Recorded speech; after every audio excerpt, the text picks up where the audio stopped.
Yesu nashimwe twongeye kubaramutsa mu izina ry'umwami wacu Yesu Kristo kandi twongera tubaha kaze abakunzi mwese mudukurikirana turabahaye kaze. Twongeye gushimira Imana ko Imana yongeye kutwemerera kugira ngo dushobore kuvuga izina ryayo duciye mu ijambo ryayo. Imana ibiherwe icubahiro kandi twongera dushimira n'abakunzi mwese mudukurikirana ahantu hose muherereye. Imana yo mwijuru umugisha kandi twongera tubasaba gushishikara mukora subscribe ndetse na share na like ndetse na commentaire ku bafite icyo babaza.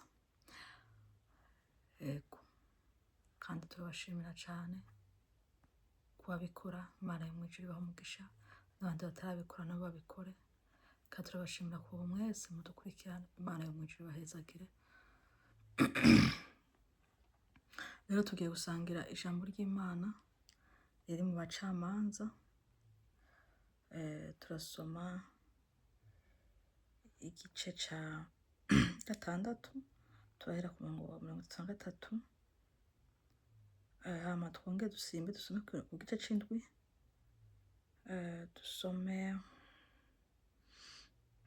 Turasoma umurongo waho wa guhera kuri kabiri turashika kuri turakimara igice cose kira twumva inkuru wako tuganiriramwo. Ariko mu gice cose turasoma 33 gushika kuri 39 na 40 naho igice turakimara tuba kumva inkuru za Gideyoni nizo tugiye kukumva no munsi kuganiraho. Turagushimiye mwami w'abami, turagushimiye kuri Imana ikomeye, turagushimiye kuri hejuru ya byose, turagushimiye kuri Imana ivuga kandi bigakomera, turagushimiye ko uri Imana ihindura ibihe ugahindura amateka, turagushimiye kuri Imana ivugana n'abantu bayo. Ona nyakubahwa isana kandi duciye bugufi imbere yawe ngo amaraso yawe Yesu Kristo yongera tweze kandi dutunganye kugira ngo bikunde twemerwe nawe, kugira ngo data bujane twavuga ntawe two tuvuga ariko tuvugishwe nawe, ndetse akanwa kacu gacika umwironge nawe wivugire, ndetse data bujuje utangwa natwe twongere usozera natwe, ndetse mpwemu wawe yera azatahuze buri muntu wese azokumva no jambo ryawe papa, kugira ngo ashobore gutahura ico wagombye kumuganiriza. Kandi dusambuje impwemu mbi n'abadayimoni mu izina rya Yesu Kristo. Abadayimoni baza babuza umuntu kumva ibintu vyawe kugira ngo ntibashobore gutabarwa. Wose turangutse umuriro wawe Yesu Kristo ubarandure mu izina rya Yesu Kristo, ntibazokongere kubaho ku bwoko bwawe Mana. Ubwoko bwawe butabarwe, ubwoko bwawe buzitirigwe n'imbabazi zawe n'ubuntu bwawe. Uzobukoze data, turakoze kumvise ugusenga kwacu, urakoze gutangura natwe kandi basozera natwe, dusenze mu izina ry'umwami wacu Yesu Kristo, amen. Turasoma mu izina rya Yesu Kristo. Kaza dusoma abacamanza igice cya gatandatu ku murongo wa 33 turagisoma igice cyose. Mwihangane ni harehare ariko kugira ngo twumve icyo bashaka kuvugamo turabisoma byose. Titiri avuga ngo Gideyoni asaba Imana ikimenyetso c'ukwi mutumye. Maze abamidiyani bose n'abamaleki n'ab'iburasirazuba bakoranira hamwe bajabuka Yorodani basagaza ku kiyaga c'i Yezereli. Mpwemu w'Uhoraho aza kuri Gideyoni aca avuza inzamba, maze ab'Yezereli bakoranira kuri we. Atuma intabaza mu gihugu cose ca Manase, nabo baraza bakoranira kuri we. Atuma n'izindi mu Basheri no mu ba Zebuloni no mu ba Nefutali baraduga ngo baje guhura nabo. Maze Gideyoni abarira Imana ati, namba uzokiza Abisirayeli ubakirishije we nk'uko wavuze, ngiye gushira ubwoya bw'intama ku mbuga, ninasanga ikime gitonze ku bwoya bwonyene hasi hose humye, nuko nzoca menya ko ari jewe nzokirisha Abisirayeli, ari jewe uzokirisha Abisirayeli nk'uko uwavuze. Nuko biba bityo, bukeye azinduka kare, bwa bwoya arabukamura abukanya mw'ikime, maze amazi yaco yuzura urwavya. Gideyoni yongera kubarira Imana ati uburake bwawe ntibunziriringire, ntunga mvuge iri rimwe gusa, ndasavye nsubire ngeragereshe rimwe. Ubwoya ubu ho ikime kize gitonde hasi hose, ariko ubwoya aba aribwo busigara bwumye gusa.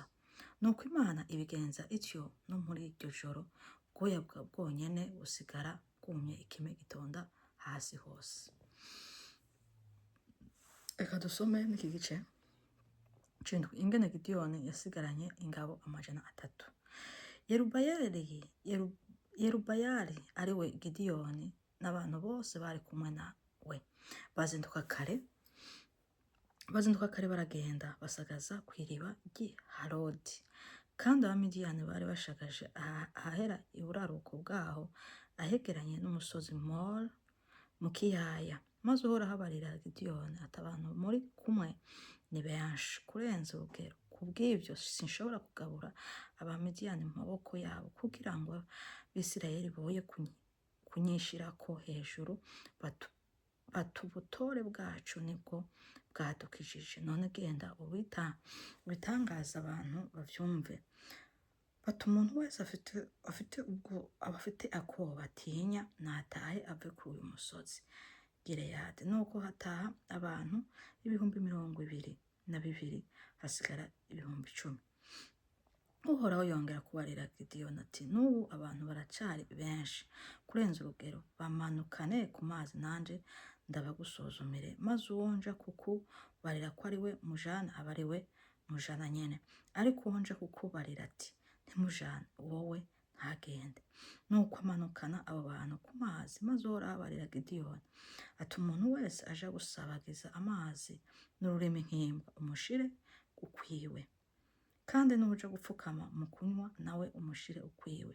Igitero c'abanyoye basabagiye ku mashi yabo cari 300, ariko abandi bose barapfukamye mu kunywa amazi. Maze Uhoraho abarira Gideyoni ati abo bantu 300 banyoye basabagira nibo nzokirisha ngabure Abamidiyani mu maboko yawe, abandi bose nibitahire. Nuko 300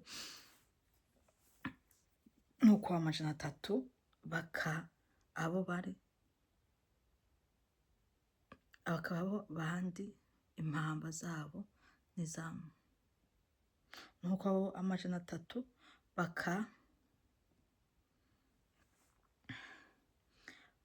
abo bandi impamba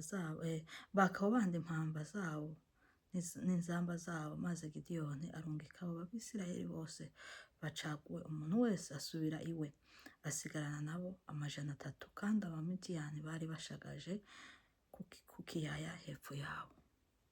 Yesu Kristo nahabwe icubahiro. Hano ijambo ry'Imana riratubwiye ukuntu Imana yatumye Gideyoni. Imana rero itumye Gideyoni azaba ibimenyetso by'uko ari Imana imutumye. Kandi Imana yari imutumye kugira ngo imukoreshe mu gukirisha Abisirayeli. Rero ni nk'uko muri kino gihe Imana iriko irarondera abituma kugira ngo ikirishe abantu bayo. Haba mu itorero iriko irabarondera, haba mu miryango iriko irabarondera, kugira ngo hari abo igomba gukirisha kugira ngo ibarokore. Ariko ikibazo nuko bose Imana irabarondera, gasanga benshi barivanze, gasanga benshi siho barayabasize, abandi bivanze n'ibyaha bitandukanye, abandi bivanze n'abanyamahanga, abandi bivanze bari bagirwa ico bari co. Imana ikarondera abituma ikababura.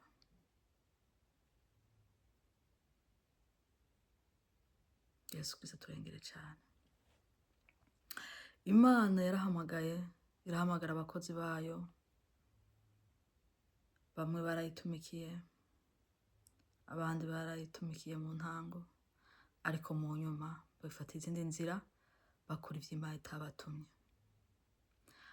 Abandi baritwa ngo ariko barikorera, bakayikorana ibyaha, bakayikorera ahubwo kugira ngo aho kuyikorera bariko bazimiza intama Imana yabahaye. bamwe bakagenda bakikorera ibyo bishakira. No muri kino gihe nabi ihamagaye igatuma ikabwira nk'uko yahamagaye Gideyoni atazwi, Imana ikamwihamagara kubw'ishaka yagize, kubw'umubabaro yabonye kubwa bene wabo, kubw'Abisirayeli ukuntu bamerewe nabi, akagira ishaka. Imana iramurobanura, iramutora. Imaze kumutora iramuzana. Rero muri kino gihe hari benshi Imana iritoraniriza, kandi abitoranya ntabwo bazwi.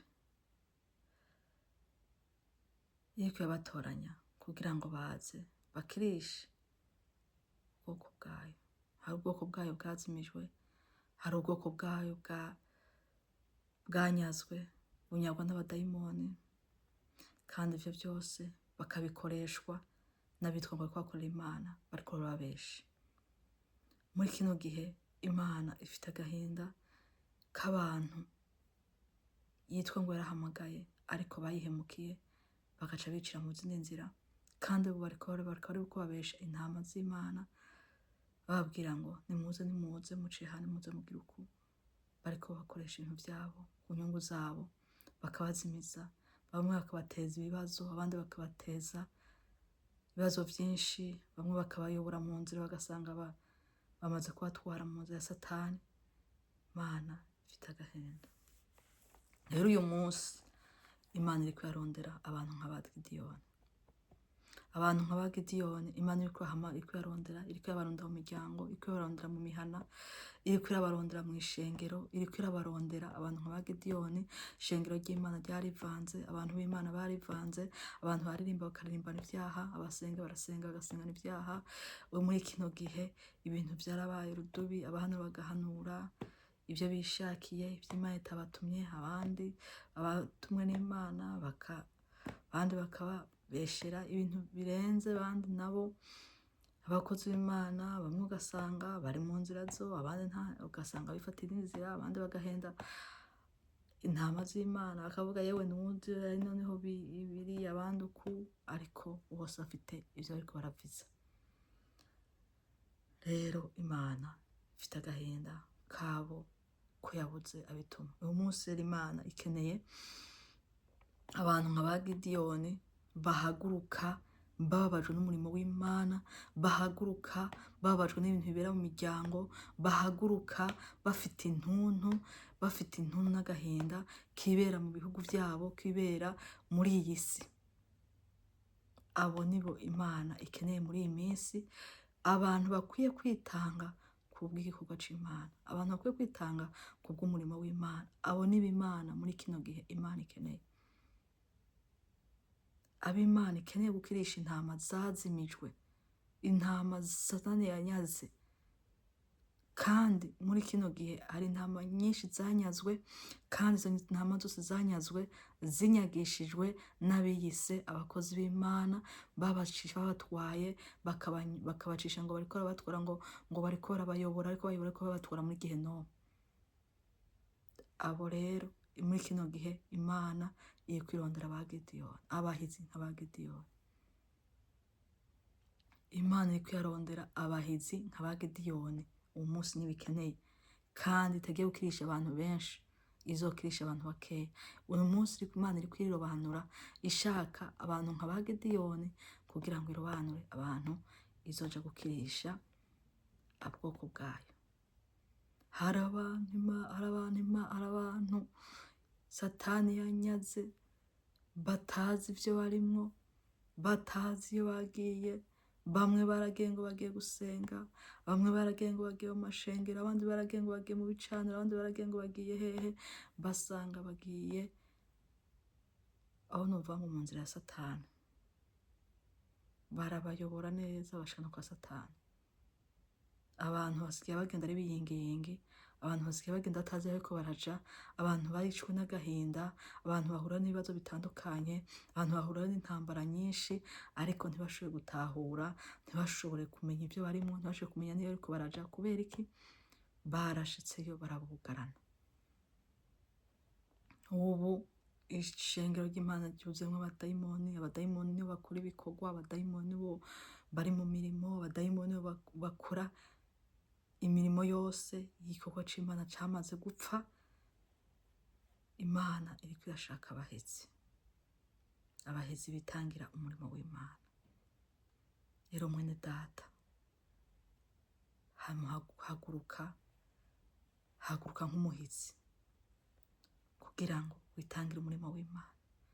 Muntu w'Imana, wowe ukiri mw'ishengero, wowe ukumva ubuntu bw'Imana, wowe ucumva inyota, haguruka. Waba uri mu muryango, waba uri hehe, haguruka, kuko umurimo w'Imana wamaze gupfa.